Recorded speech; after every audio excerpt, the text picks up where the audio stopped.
Bloomberg Audio Studios. Podcasts, radio, news. Jakarta, Indonesia's biggest city, is in trouble right now. So many vehicles on the roads at one time. It makes the city overcrowded, congested, and polluted. Faris Mokhtar is a Bloomberg government reporter based in Jakarta. The pollution or haze was so bad, it is a very, very common sight. If you walk down the streets, there are people wearing masks. And traffic is so bad, people actually do meetings in cars.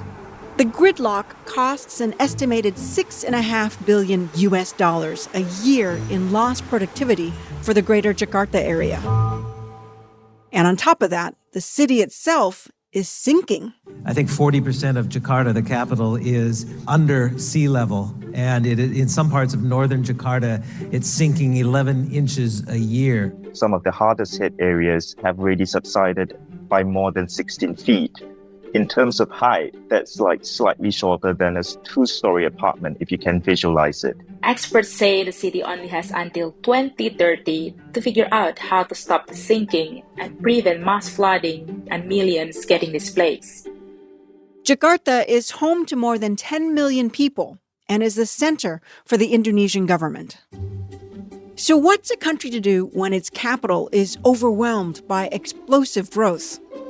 In the case of Indonesia, the world's fourth most populous country, the answer is to build a new one from scratch. The new capital is a huge priority for the country's president, Joko Widodo, better known as Jokowi, who sees it as an opportunity to help transform Indonesia into a high-income nation, so it's in the same league economically as other countries in the region, such as Japan and China. Under Jokowi's 10-year tenure, he has gone on this ambitious, massive infrastructure spree costing hundreds of billions of dollars. He's building the hardware because they are necessary for Indonesia's long-term economic growth. And this new capital city is not just the crown jewel of Jokowi's ambitious infrastructure spree. It is also the centerpiece of his legacy. Here's President Jokowi talking to Bloomberg about the project in 2019. Hopefully, few people will drive cars, a green city, a smart city, and a forest city. Last month, there was a big party for the new capital city called Nusantara. 8,000 people were supposed to cheer the inauguration of the city.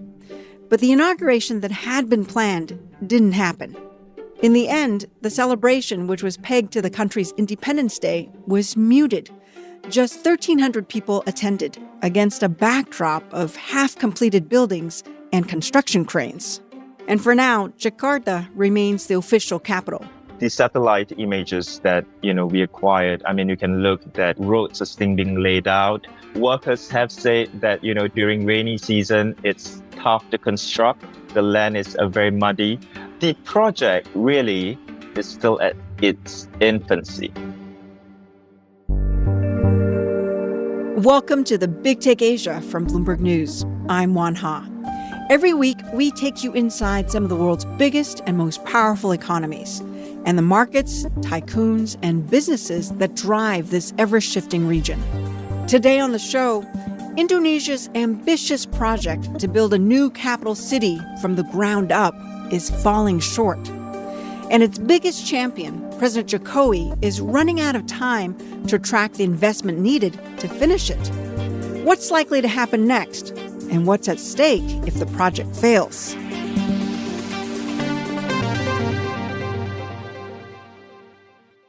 The idea of moving Indonesia's capital was brought up by the country's first president way back in 1957. But it wasn't until 2019 that President Joko Widodo formally announced the plan to relocate the capital.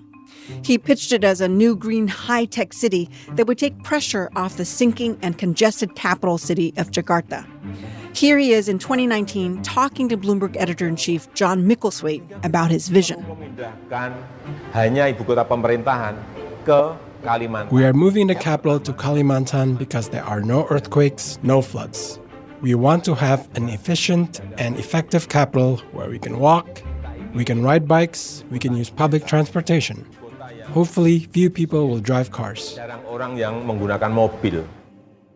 Jokowi said he wanted Nusantara to have an environmentally friendly transportation system, and that he wanted the city to achieve net zero carbon emissions. That's a far cry from the crippling traffic gridlock and air pollution that's challenging the current capital. The idea is they are learning from the experiences of Jakarta. Here's Bloomberg's Faris Mokhtar again. They do not want congestion. They certainly do not want that many cars or bikes on the roads. They definitely do not want to have polluted air. It wants the new capital to be this smart forest city powered by renewables. And Jokowi and other leaders also see the new capital as a way to spread wealth more evenly across the country, instead of it being so concentrated on the island of Java, where Jakarta is. Here's President Jokowi again. 150 juta kurang lebih ada di Jawa. 150 million people are in Java, but we have 17,000 islands. 58% of GDP is concentrated in Java. We need to distribute the population and economy to other islands. The government said it expects the new capital to create more than 4 million jobs over the next 2 decades, and to help attract new foreign investment to what is Southeast Asia's largest economy. But building a new city isn't easy, especially when that new capital is more than 600 miles away on a different island in the Borneo rainforest. And Indonesia's multi-billion-dollar new capital has been plagued with problems from the start. Faris says the plan to gradually move more than 10,000 civil servants, the president and his cabinet, to the new capital has already been postponed twice. And it's unclear if they'll be able to meet the new deadline this month. The relocation plans have definitely been pushed back. They are still testing out the water supply and also to make sure that the water is clean. There's also issue of access to electricity that's still being hashed out, but it's basically far from complete. Satellite imagery that Bloomberg obtained shows as recently as mid-July, nearly 100 acres of land around the heart of the city is just dirt and standing water. Construction is complete at just one office building that will be used by government agencies. And when civil servants do arrive, they may have to share rooms and work from temporary quarters, such as cafeterias. And even the project's champion, President Jokowi, admitted that his first night in the new, unfinished presidential palace was rough. Reporters actually asked him, how was your first night sleeping here? And he was like, it wasn't good. Oh, really? Yeah, and it will take some time getting used to. And so what you're seeing now is a more tempered response. They are essentially walking back on that optimism because it is far from ready. And Jokowi himself said that the project is only 15% complete. So no one is moving there at this point in time. Well, I guess the bigger question is, do people even want to move there, even if it's ready? That is a good question, because even when the idea was made public, there was initial skepticism, and that skepticism grew over the last couple of years, primarily because this is a new capital that is located in the middle of nowhere. It's in the middle of the jungle, in the island of Borneo, far from the fancy bars and restaurants of Jakarta, far from the shopping malls and all that. Faris says the government has been offering tax incentives to civil servants and even came out with a plan targeting those who are single to move there. But he said the response has been less than enthusiastic. According to local media reports, is that these civil servants didn't want to move. Some of them either resigned from the government, some asked for postings outside of Jakarta in the other provinces, and some of the singles also chose to get married and to have kids. They are finding any excuse they can to not move. Another group of people who've been less than enthusiastic about the new capital are private investors. According to the official estimate, the project is expected to cost roughly $29 billion. And the government has said 80% of that cost will need to be covered by private investors, both local and foreign. Initially, foreign investment did look promising. Companies like SoftBank offered to invest up to $40 billion toward the project. But before construction even began in August of 2022, they pulled out.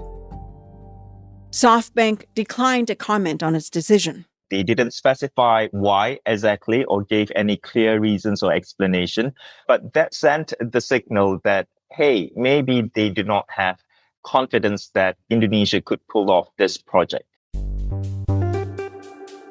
After the break, can Indonesia raise the money it needs to finish the new capital?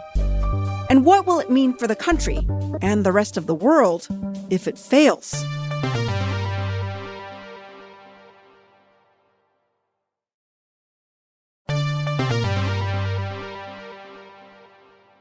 So far, Indonesia has spent around $4.6 billion to finance its new capital city, Nusantara. But it estimates it needs over $24 billion more to complete the project. The government wants that money to come from local and foreign investors. But so far, local investors haven't seemed that interested, despite incentives like tax breaks and long-term property rights. Nusantara has attracted less than $3.2 billion in local investments. And as for foreign investors, what has been happening in the last couple of years is that Indonesia has yet to secure a single foreign private investor in the new capital city. And so the financing is stuck in that sense. And that adds to the complications of building this new capital city. Back in 2019, there was serious interest in the project from foreign investors. So why has that interest dwindled? I think a key part of that is basically because, number one, it is really a gargantuan project. It is super ambitious. And, there is a concern whether Indonesia can pull it off. Now, another key factor was that this project, the construction started at the tail end of Jokowi's presidency. Jokowi is set to actually step down from his presidential position in October this year. And so what happened from 2022 onwards was that a lot of the foreign investor community, they adopted a wait-and-see approach because they do not want to be in a situation where I invest my money right now, hundreds of millions or more, only for the project not to advance under a new administration. The change in leaders comes at a time when Indonesia is under pressure to spur economic growth. And Faris says the country's next leader, President-elect Prabowo Subianto, has his own agenda. He's very focused on welfare policies, such as distributing free meals to children, ramping up healthcare infrastructure, boosting the quality of education, making sure that the housing infrastructure, for the low-income Indonesians are met. And that will require a lot of spending. Last month, Prabowo said he's committed to continue and, if possible, finish the new capital. The key question when it comes to the construction of the new capital city will be, what is the pace of the construction? So what analysts have pointed out is that what future administrations can do is perhaps prolong it or delay it. Plagued by construction delays and financing woes, Faris says it will take years before Indonesia and the rest of the world will know if this mega project ultimately pans out. Indonesia could actually be offering a blueprint and a template for other emerging markets. It will offer the other countries a lot of learning points, a lot of lessons, and it would be Indonesia's great success story if they can pull it off. Now, there is also the other scenario, which is all doom and gloom, that this could end up as a total failure, that this new capital might not actually take off, because given that they've already missed the first deadline of construction, that isn't really inspiring confidence that Indonesia can pull off such an ambitious real estate project. And should it really not take off, then Jokowi could end up in the history books for the wrong reasons. This is the Big Take Asia from Bloomberg News. I'm Oanh Ha. This episode was produced by Yang Yang, Naomi Ng, Jessica Beck, and Adriana Tapia. It was edited by Caitlin Kenny, Jeff Crocott, Lisa Bayer, and Claire Zhao. It was mixed by Blake Maples and fact-checked by Jessica and Eddie Duan. Our senior editor is Elizabeth Ponzo. Nicole Beamsterboer is our executive producer, and Sage Bauman is Bloomberg's head of podcasts. If you like our show, please leave us a review wherever you listen to podcasts. And please tell your friends. It makes a huge difference. Thanks, and see you next time.